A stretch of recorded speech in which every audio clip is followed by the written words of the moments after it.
Walang nakaw, lahat pinaghirapan. Yan daw para kay Senador Camille Villar ang pinanggalingang legasiya ng kanyang ama na si dating Senador Manny Villar.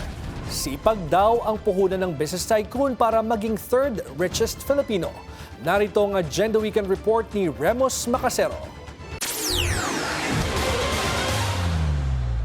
Dahil po Father's Day celebration ngayon, naaalala ko po syempre, ang aking sariling papa na si Senator Manny Villar. Nais ko pong ipaalala ang storya ng aming pamilya at ng aming buhay at ng buhay ng aking papa na nanggaling siya sa hirap at lahat po ng pinundar niya ay nanggaling po sa sipag at tiyaga. Hindi po yan nakaw buong buhay.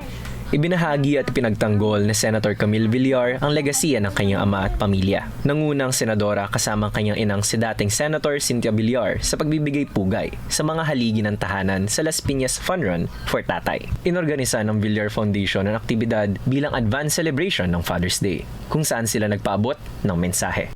Ako po ay nagpapasalamat sa kanila dahil magandang reason ang mga father dumadating. That means they're really serious about their role as father. Yung iba, maraming may kasama pang anak kasi they'll do I think dancing competition with their children.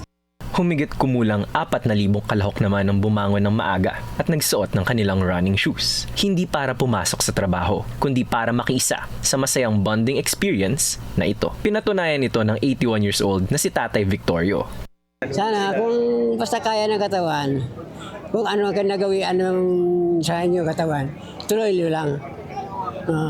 Kasi kung hihinto mo, minsan naghihinto ako parang yung joints ko nasikip. Sabi nga galaw-galaw para hindi pumanaw.